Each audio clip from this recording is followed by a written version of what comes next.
सशून्य सदने सदा ज्वलितपुंज सत्तेजसं तदन्तर्गतं महाकमलपत्रसाहस्रकं महासन सुमंचकं परिवृतं दिगीशैर्दशैर्विरञ्चि हरिरुद्रकेश्वर सदाशिवन्विनिर्मितं मृडालयुतनालकं परशिवस्य नाभ्युद्गतं सशून्यकमलासनं तदुपरिस्थरक्ताब्जकं प्रसादमय भैरवपितृगणोपरिस्थं ततः श्रियं तदुपरिस्थिताम् जगत अनुग्रहे तत्परां सुषोडश मुखाम्बुजां सकल चंद्रचूड़ामणिं विमुक्त चिकुरालकां परमकोटि सूर्यप्रभां सदा स्मित मुखाम्बुजां शशिदिवाकराग्नक्षणीं शशाङ्करविकुण्डलावविलसत्किरीटोज्ज्वलां जपा कुसुमभासुरां ललितयोगपट्टाम्बरां जनार्दन सुचर्मयुक्त वसनभूषितां मोहिनीं सदैव विधिचर्मयुक्सुरुचिरोत्तरीयां शिवां सुभैरवशिरसजम् अरुणपद्ममालाधरां गजाधिकशतैर्भुजैः विविधशस्तदेवान्वितान्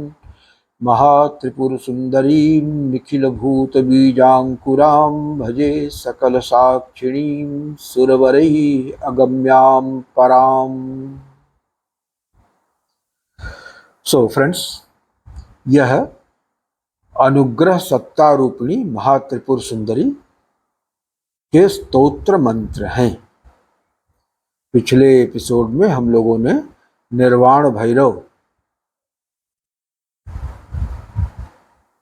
के स्वरूप के बारे में थोड़ी आलोचना किया उनके स्तोत्र मंत्र के माध्यम से, और अब ये भाषा चक्र में चक्रेश्वरी, भगवती अर्धनारेश्वरी, उसके बाद निर्वाण भैरव और निर्वाण भैरव की शक्ति जो अनुग्रह सत्ता रूपिणी महात्रिपुर सुंदरी है, उनके बारे में अभी ये जो मैंने 1 मिनट पहले स्तोत्र मंत्र का पाठ किया वो है। इसी के साथ ये जो भाषा चक्र है या पंचम कल्प है वो पूर्ण हो जाता है। तो ये उनका स्तोत्र मंत्र था, उसका पाठ मैंने प्रारंभ में ही आज कर दिया। अन्य स्तुति करने की अपेक्षा ये सीधे चूंकि परा भगवती की स्तुति थी तो मैंने कहा कि क्यों न इसी से शुरुआत कर लिया जाए, और अब इसके बाद इसकी थोड़ी सी हम लोग जो है वो समझने की कोशिश करेंगे कि इस स्तोत्र में क्या कुछ कहा गया है। स्तोत्र इतना फुल ऑफ एनर्जी है, इतना भावप्रवण है कि इसको एक्सप्लेन कर पाना वैसे हमारे जैसे व्यक्ति के लिए संभव नहीं है, लेकिन आप लोगों की सुविधा के लिए मैं थोड़ा सा प्रयत्न करता हूँ, और किस हद तक इसकी व्याख्या हो पाएगी ये तो आप लोग समझिएगा। मेरी तरफ से कोई क्लेम नहीं है कि मैं इसकी व्याख्या कर रहा हूँ, बस एक कोशिश है, और जिस हद तक हो पाएगी मुझे लगता है कि उससे आप लोगों को थोड़ा सा संकेत अवश्य मिल जाएगा।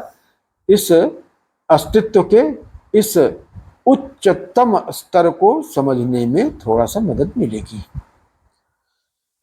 तो अब इसके दार्शनिक पहलू पे तो हम लोग बहुत ज़्यादा चर्चा ऑलरेडी कर चुके हैं, और उसी परिप्रेक्ष्य में ये सत्ता भी जो है उसी वातावरण में चूंकि अवस्थित है, वही इनका भी एम्बियंस है, तो इसलिए बहुत ज़्यादा उस पर चर्चा नहीं करेंगे। सशून्य सदने, सशून्य का मतलब होगा कि बिल्कुल शून्य सदन। शून्य सदन का मतलब ये परशिव की स्थिति है।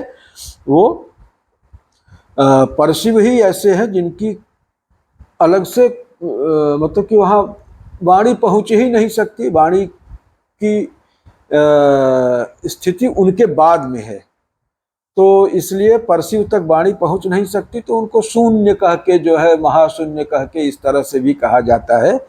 जो परम अव्यक्त सत्ता है, निरंजन है, निर्विकार है, निर्गुण है, तो उसको किन शब्दों से व्याख्यायित करेंगे, तो इसलिए उसको शून्य सदन कह दिया। शून्य सदन का मतलब एक इनफिनाइट स्पेस है जिसका कोई आकार नहीं है, जिसका कोई रूप नहीं है, और उसके अंदर जो है, तो ये परशिव की स्थिति आप मान सकते हैं। उस परशिव के अंदर जो चिति शक्ति विराजित है, अब उस चिति शक्ति के स्वरूप के बारे में वर्णन आएगा। परशिव का तो वर्णन नहीं किया जा सकता, तो परशिव के बारे में एक शब्द शून्य सदन से जो है वो कह दिया गया, शून्य सदन ही पर्याप्त है। तो उसके अंदर सदा ज्वलित पुंज सत तेजसम, परशिव को पर प्रकाश भी कहते हैं, माने प्रकाश से भी वो परे की सत्ता है। वो उनको इस सामान्य जो शब्द प्रकाश प्रयोग करते हैं तो उससे भी उनको संज्ञायित नहीं किया जा सकता, तो परशिव को पर प्रकाश भी कहते हैं। और ये प्रकाशिक सत्ता है, शून्य सदने सदा ज्वलित पुंज सत्तेज, सब ज्वलित तेज पुंज की तरह से रचना है।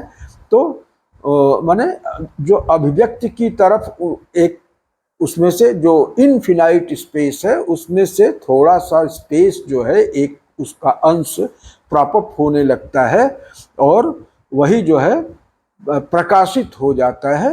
और उस प्रकाश की सत्ता के अंदर किस तरह का मंडल तैयार हो रहा है, किस तरह की आकृतियां उभर रही हैं, क्योंकि लाइट और शेड का ही सारा कमाल है। जितनी भी आकृतियां हैं वो लाइट और शेड का ही कमाल है। तो जो शून्य सदन है वो पर प्रकाश है, वो प्रकाश भी नहीं है। तो उस लाइट और शेड के कॉम्बिनेशन से तमाम तरह की आकृतियां जो है उसमें प्रकाश के अंदर उभर रही हैं। तो उसी को कह रहा है कि सशून्य सदने सदा ज्वलित पुंज सत्तेजसम, ज्वलित तेज पुंज एक है।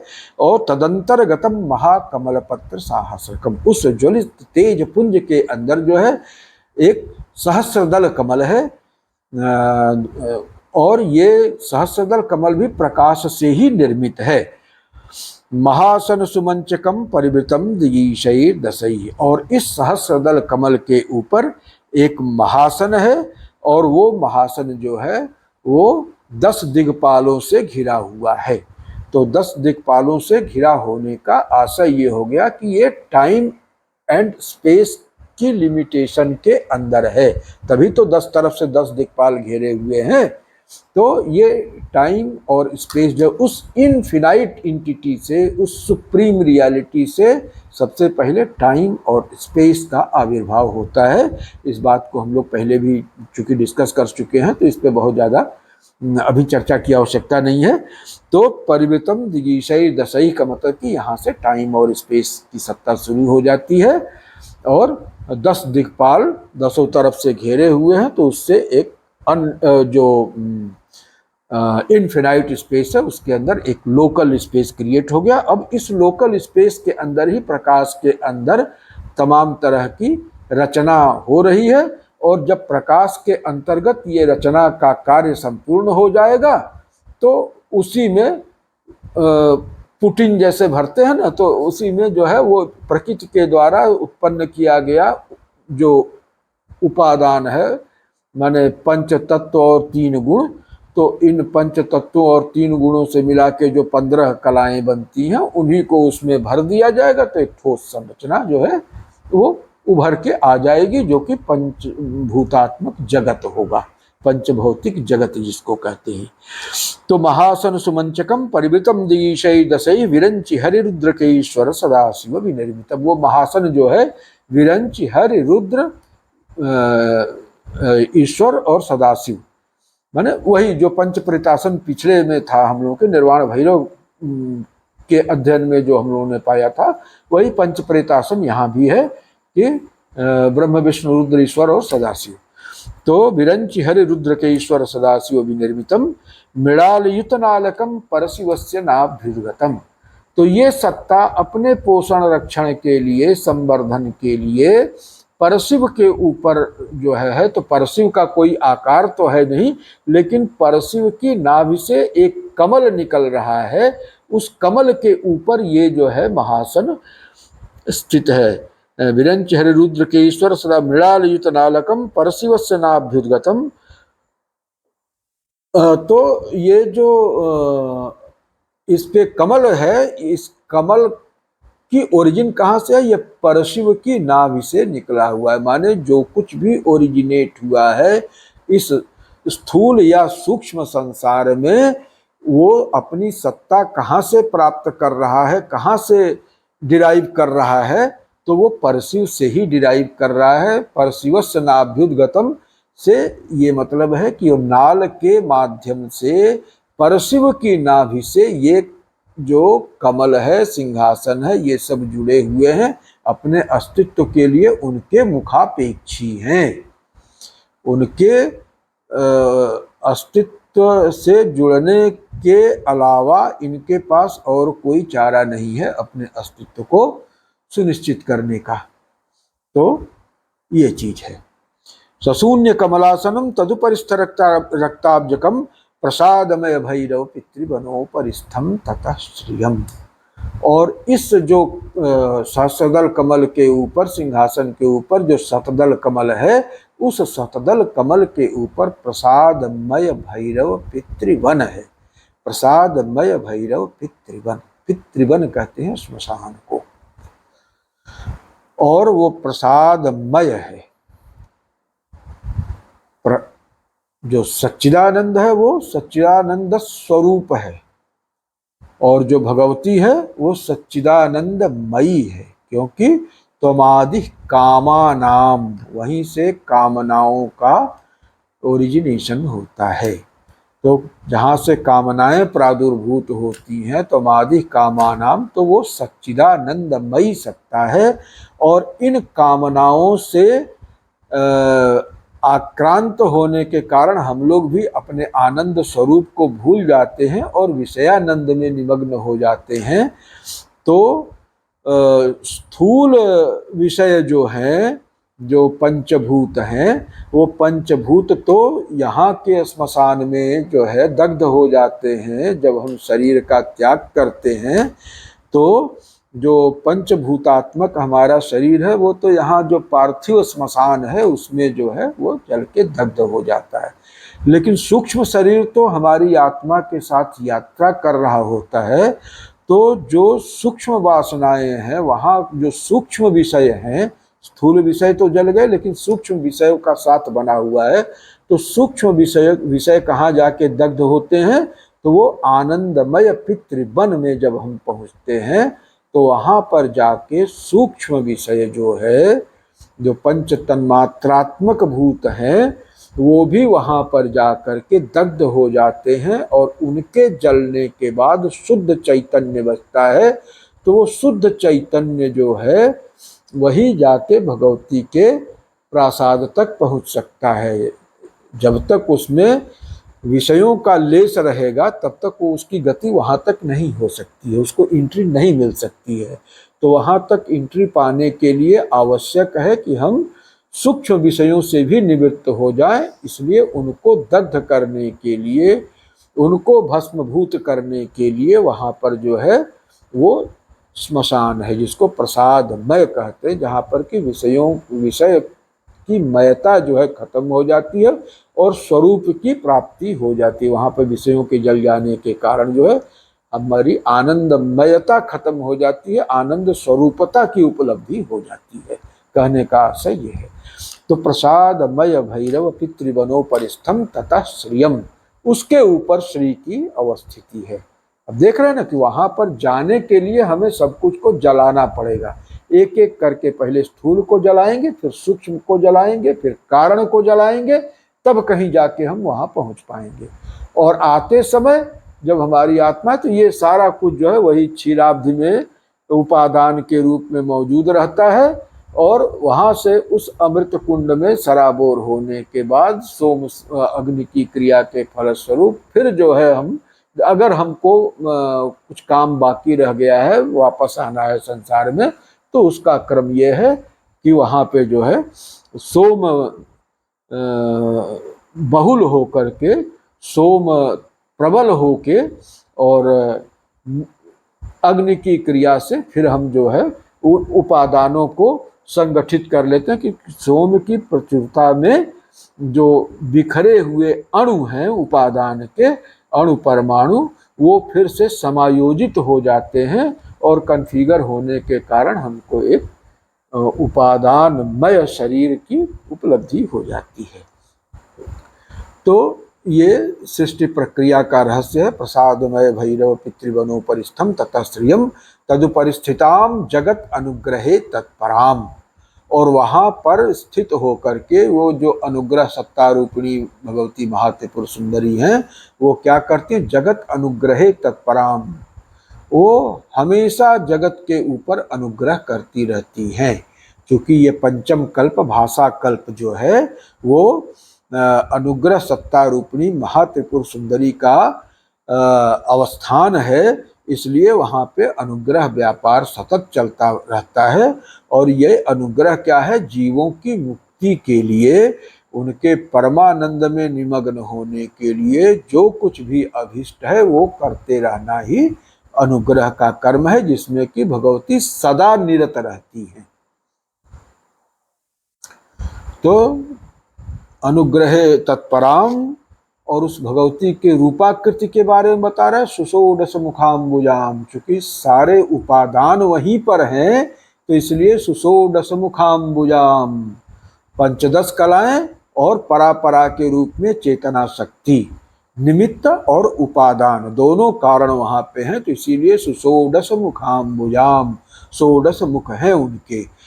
चूंकि भगवती जो है वो 3 गुणों की भी जननी है और 5 भूतों की भी जननी है। 5 भूत वहाँ पे सूक्ष्म रूप में कला के रूप में अवस्थित रहते हैं परावस्था में। और कला क्या है? कला जो है शांतातीता, शांता, बोधि, आप्यायनी और धारिका, ये 5 कलाएं होती हैं।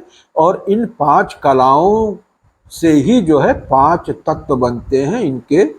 जब इन कलाओं में ज्ञानात्मिका शक्ति का प्रवेश हो जाता है, तो ज्ञानात्मिका शक्ति से युक्त होने के बाद ये जड़ात्मिका कलाएं जो हैं वो चैतन्य हो जाती हैं, और तब इनकी संज्ञा तत्व की हो जाती है। तो शांतातीता कला से आकाश तत्व, शांता कला से वायु तत्व, बोधि कला से अग्नि तत्व, और आप्यायनी कला से जल तत्व, और धारिका कला से पृथ्वी तत्व। उसी के हिसाब से उनका गुण भी होता है। शांतातीता, शांता, बोधि, बोधि जो है वो मतलब बुद्धि का, अग्नि का स्वभाव है, तो वहाँ पे प्रकाशकता रहती है और प्रकाशता रहती है। और आप्यायनी कला, आप्यायित करना, पूरित करना, उसको तृप्त करना, तो वो तृप्ति जो प्रदान करता है, रससिक्त करता है, तो वो जल तत्व हो गया। और धारिका माने जो सभी को धारण करने की शक्ति रखता है, तो पृथ्वी में वो शक्ति है कि जो सभी को धारण करती है, वो शेष चारों कलाओं को अपने अंदर धारण करती है। यहाँ तक कि आकाश द्वारा धारित होने के बावजूद आकाश को भी अपने अंदर धारित करती है। तो अंतराकाश जिसको कहते हैं, एक बहिराकाश है, एक अंतराकाश है, तो अंतराकाश के रूप में वो आकाश को भी धारण करती है। तो इसलिए धारिका कला से पृथ्वी, धरणी इसीलिए उसको कहते हैं। तो सदा अनुग्रहे तत्पराम सुषोडश मुखाम्बुजाम सकल चंद्र चूड़ामणिम, मस्तक पर अपने जो है वो सकल चंद्र, खंड चंद्र को धारण करते हैं। तो चंद्र को हम लोग बता ही चुके हैं कि चंद्रमा मन सो जाता, ये मन का ही बहिर्विलास है, बहिर्विक्षेप है। आत्मा का बहिर्विक्षेप मन के रूप में होता है, तो उसको द्योतित करने के लिए ये है। और जब वो इसी में 15 कलाएं होती है, फिर जब इसमें जो परापरा शक्ति, चेतना शक्ति, मंत्र शक्ति आकर के अनुप्रविष्ट होती है, तो इनकी 15 कलाएं जो है वो तत्वों के रूप में जो है परिणत हो जाती हैं। और फिर तत्व जो है ग्रासिफाइड होके वो जो है स्थूल संसार का रूप ले लेते हैं। तो सुषोडश मुखाम्बुजाम सकल चंद चूड़ामणिम विमुक्त चिकुरालकाम परम कोटि सूर्य प्रभाम। विमुक्त चिकुरालकाम, उनकी जो अलके हैं, जो बाल हैं, विमुक्त है, खुले हुए बाल हैं, लहराते हुए बाल हैं। विमुक्त चिकुरालकाम परम कोटि सूर्य प्रभाम, और उनका मुखमंडल जो है वो करोड़ों सूर्य की आभा से दीप्त हो रहा है। परम कोटि सूर्य प्रभाम। अब उसके बाद इनके 16 मुखों का वर्णन दिया गया है। तो 16 मुखों के वर्णन की जो मूल बात है वो यही है कि 15 कलाएं जो हैं, और जिसके बारे में हम लोग बहुत बार चर्चा कर चुके हैं। और 16वीं जो है वो परापरा कला, चेतना या मंत्रात्मिका शक्ति। तो ये 16 कलाएं हैं। उन 16 कलाओं में जो 15 तत्वों के, जो 5 तत्वों के रंग होते हैं, 3 गुणों के रंग हैं, तो उन गुणों के और तत्वों के रंगों के सम्मिश्रण से जिस प्रकार के भी शेड्स बनते हैं, वही शेड इनके मुखों के हैं। 16 मुखों के क्रमिक रूप से वो वर्णन किए गए हैं। तो सुषोडश मुखाम्बुजाम सकल चंद्र चूड़ामणिम विमुक्त चिकुरालकाम परम कोटि सूर्य प्रभाम सदा स्मित मुखाम्बुजाम शशि दिवाकराग्नक्षिणी। स्मित मुख है, चूंकि ये सृष्टियोन्मुख सत्ता है तो इसमें विस्तार होगा, और उसका लक्षण पहले आत्मविस्तार से होता है, जो कि मुख के विहसित मुख कमल के रूप में जो है वो प्रकट होता है। और जब मुख खुलेगा तभी तो उससे वाणी निकलेगी, वाणी के ही माध्यम से परापरा शक्ति मंत्रात्मिका शक्ति निकलती है ना। तो इसलिए विहसित मुख, प्रसन्न मुख, स्मित बदन ये जरूरी है। और दूसरी चीज ये है कि जब हम इस तरह की सत्ता का ध्यान करते हैं और उसके साथ एकाकार होते हैं तो हमारे चित्त में भी उसी तरह की फॉर्मेटिंग हो जाती है, उसी तरह का मंडल हमारे चित्त में बनता है। और फिर जब हम अपनी क्रिया शक्ति के द्वारा, आत्मशक्ति के द्वारा उसको बाहर उसका प्रक्षेपण करते हैं तो उसी तरह की रियलिटी के रूप में कन्वर्ट होकर वो हमारे सामने प्रस्तुत हो जाता है, जिसको साइंस ऑफ मैनिफेस्टेशन या मटेरियलाइजेशन कहा जाता है आजकल की भाषा में। तो वो उसका रहस्य यही है कि हम भगवती के उस स्वरूप की कल्पना में लीन हो जाते हैं तो हमारा चित्त जो है तदाकार हो जाता है। और तदाकार चित्त को जब हम अपनी संकल्प शक्ति, आत्मशक्ति, क्रिया शक्ति के माध्यम से बाहर प्रक्षेपित करते हैं तो तदनुरूप रियलिटी के रूप में कन्वर्ट होकर वो हमारे एम्बियंस का हिस्सा बन जाता है।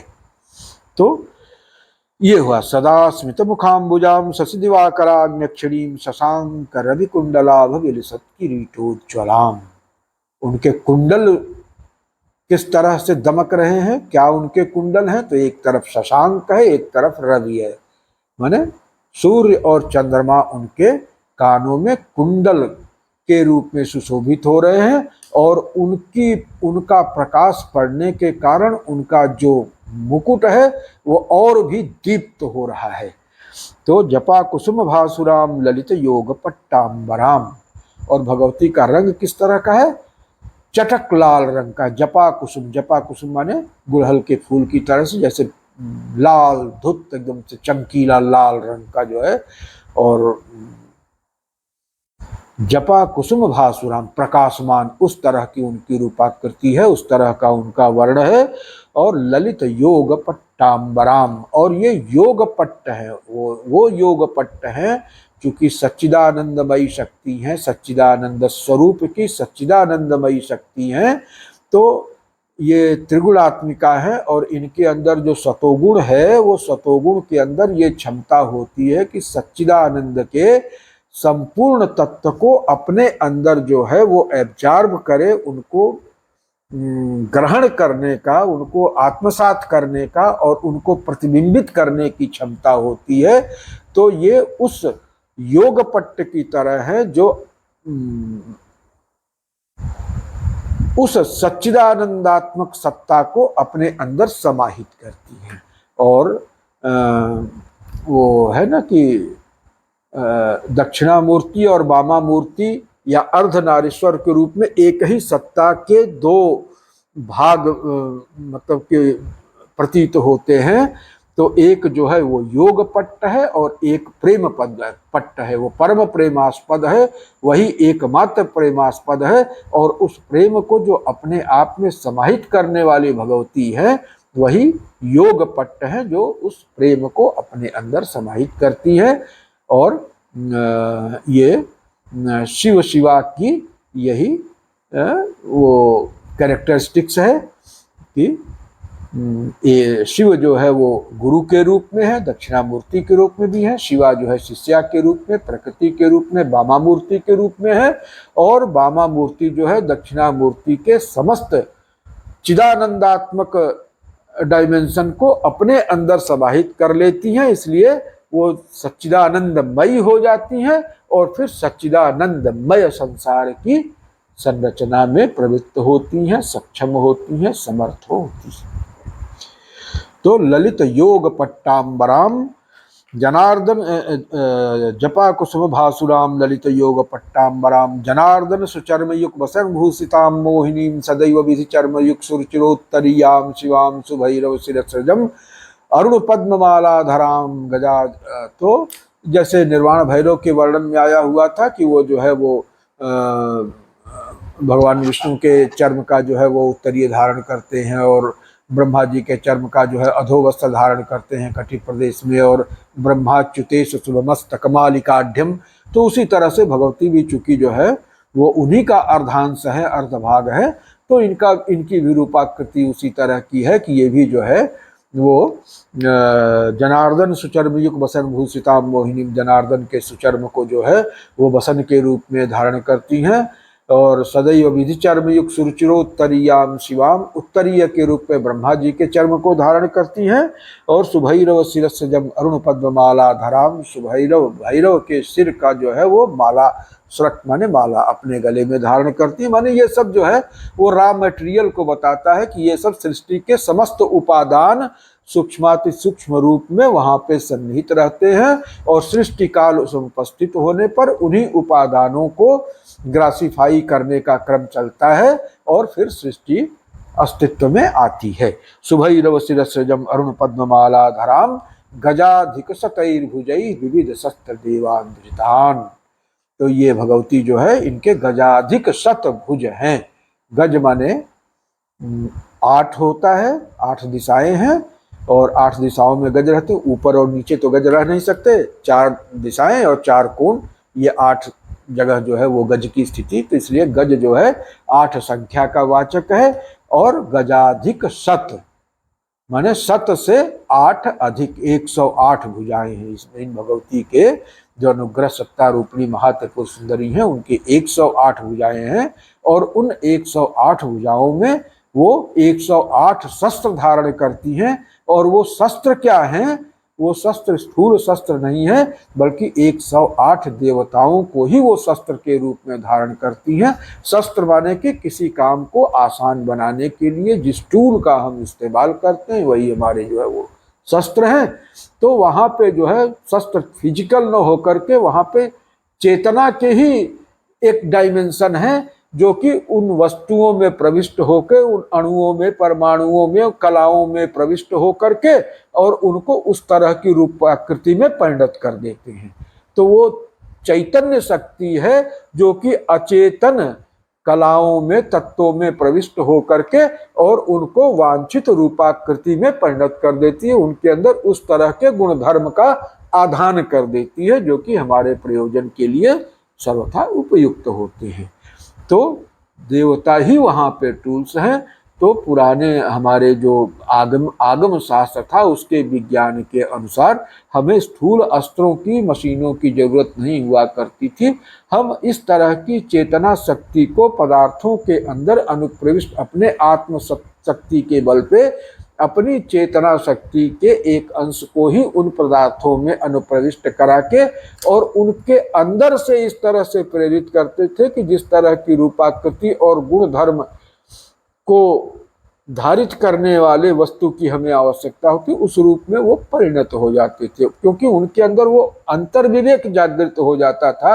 वो एक तरह से आर्टिफिशियल इंटेलिजेंस के, हम अपने इंटेलिजेंस को उनके अंदर इम्प्लांट कर देते थे, डाउनलोड कर देते थे, और फिर वो चेतना उनके कॉन्फ़िगरेशन को उस तरह का आकार, रूप, गुण, धर्म प्रदान कर देती थी। ये जादू था उस समय का, ये महाविज्ञान था। इसको आज इस विज्ञान पे फिर से रिसर्च करने की आवश्यकता है। तो अभी हम लोग इस स्तोत्र प्रकरण को समाप्त कर लेंगे, तो इसके विज्ञान पर भी थोड़ी चर्चा हम लोग करेंगे। तो पहले इसको हम लोग समाप्त कर लें। तो गजाधिक शतैर्भुजै विविध शस्त्र देवाधितान महात्रिपुर सुंदरीम निखिल भूत बीजाम अंकुराम। ये जो भगवती है महात्रिपुर सुंदरी है, ये निखिल भूत बीजाम है, माने कि जितने भी सृष्टि के अंदर सृष्ट पदार्थ हैं उन सभी के सूक्ष्मात्मक रूप यहाँ पर जो है वो संचित रहते हैं, और यथा काल उनकी सहायता से भगवती जिस तरह की सृष्टि करना चाहती हैं वो कर लेती हैं।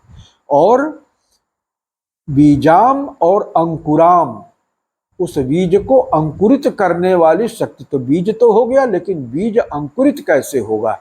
बीज के अंदर एक शक्ति होती है जिसकी सहायता से बीज में अंकुर का स्फोट होता है, अंकुर स्फुटित होता है। तो भगवती वो बीज शक्ति भी है, उपादान रूपा है, और अंकुरित करने वाली शक्ति यानी निमित्त कारणात्मिका भी है। तो निमित्त और उपादान उभय कारणात्मिका है, इसलिए ये परम स्वतंत्र हैं। इनको सृष्टि के लिए किसी चीज की चिति स्वतंत्रता विश्व सिद्धि हेतु, विश्व सिद्धि की हेतु हैं और स्वतंत्र हैं। इनको न तो कहीं से निमित्त को मंगाना है, न तो उपादान को मंगाना है, सारी सामर्थ्य इनके अंदर स्वतः है। इसीलिए चिति स्वतंत्रा, स्वतंत्र है और विश्व सिद्धि का हेतु है। तो गजाधिक शतैर्भुजै विविध शस्त्र देवान धृतान महात्रिपुर सुंदरीम निखिल भूत बीजांकुराम भजे सकल साक्षिणीम सुरवरई अगम्याम पराम। तो चूंकि देवताओं की उत्पत्ति तो इनके बाद की उत्पत्ति है ना, इनके पूर्व की उत्पत्ति तो है नहीं। तो देवता पूरी तरह से इनको कहाँ तक जान पाएंगे? कभी भी नहीं जान पाएंगे। अपने परे की सत्ता के बारे में हमें सीमित ज्ञान तो हो सकता है, थोड़ा बहुत हो सकता है, लेकिन इसका पूरा ज्ञान नहीं हो सकता है, क्योंकि वो हमारी परिधि के, हमारे दर्शन क्षमता के बाहर की चीज हो जाती है। इसलिए जो है कोई भी देवता है, चूंकि इनके परवर्ती हैं, उत्तरवर्ती हैं, ये अपरवर्ती हैं, इसलिए जो है देवता की गति यहाँ तक नहीं हो सकती है। और सुर जो है इंद्रियों के भी जो स्वामी होते हैं उनको भी सुर कहते हैं। तो इंद्रियों और इंद्रियों के जो भी अधिपति देवगण हैं उनकी भी गति यहाँ तक नहीं है, ये होता है। और भजे सकल साक्षिणीम, ये सकल साक्षिणीम है। सकल साक्षिणीम किस तरह से है कि सृष्टि करती हैं, करने के बाद फिर उसका त्याग नहीं कर देती, उसके अंदर अनुप्रविष्ट होकर मंत्रात्मिका शक्ति, चेतनात्मिका शक्ति के रूप में प्रविष्ट होकर उसका रक्षा पोषण करती हैं। और जब सृष्टि का संहार होना होता है तो फिर उस सृष्टि को अपने अंदर जो है निगल लेती हैं, लीन कर लेती हैं और बीज रूप में उसको सुरक्षित कर लेती हैं। तो सृष्टि स्थिति संहार सारी स्थितियां इनके कर्तलगत है, और निग्रह भी चूंकि यही कर रही हैं। और निगृहित अवस्था से फिर प्रकट करना और मुक्ति के पथ तक जो है उनको पथ, मुक्ति का पथ प्रशस्त करना भी उन्हीं का काम है। तो इसलिए जो है वो अनुग्रह सत्ता के रूप में उस अवस्था की भी साक्षिणी है। और जहाँ जाके मुक्ति के उपरांत उसकी जो स्थिति होती उस अवस्था की भी साक्षिणी है, क्योंकि ये जो है परब्रह्म के हृदय में अहम विमर्श के रूप में वहां पर भी विराजित रहती है। तो इसीलिए इनको सकल साक्षिणी कहा गया। इसी बात को जो है बड़े काव्यात्मक ढंग से वो स्तोत्र में, कल्याण वृष्टि स्तोत्र में कहा गया है। कल्पोपसंहरण कल्पित तांडवस्य देवस्य खंड परसो परमेश्वरस्य पाशांकुशैक्षवसरासन पुष्पबाणा सा साक्षिणी विजयते तव मूर्ति रेखा। तो कल्प का जब संहार हो जाता है तो उस संहार के समय में भी साक्षिणी के रूप में अहम विमर्श बन करके उस परमात्म सत्ता के हृदय में वहां पर उस स्थिति में भी आप विराजित रहती हो। तो ऐसी भगवती को हम हृदय से प्रणाम करते हैं। और इन्हीं शब्दों के साथ इस वीडियो को यहीं पे रोकते हैं। इसके आगे की चर्चा हम लोग अगले वीडियो में करेंगे। ओम पूर्णमदः पूर्णमिदं पूर्णात् पूर्णमुदच्यते पूर्णस्य पूर्णमादाय पूर्णमेवावशिष्यते। ओम शांति शांति शांति। सो फ्रेंड्स, इस वीडियो को लाइक करें, चैनल को सब्सक्राइब करें और अधिकाधिक संख्या में इसको शेयर करें, ताकि राष्ट्रवादी सनातन शक्ति द्वारा प्रवर्तित शंकर दिग्विजय चैनल के माध्यम से प्रवहमान यह सनातन शक्ति धारा राष्ट्र के जन जन तक पहुंच सके। इस पुनीत कार्य में, इस पुनीत यज्ञ में अपनी आहुति डालना अवश्य सुनिश्चित करें। इन्हीं शब्दों के साथ सर्वे भवन्तु सुखिनः, सर्वे सन्तु निरामयाः, सर्वे भद्राणि पश्यन्तु, मा कश्चित् दुःखभाग् भवेत्। ओम शांति शांति शांति।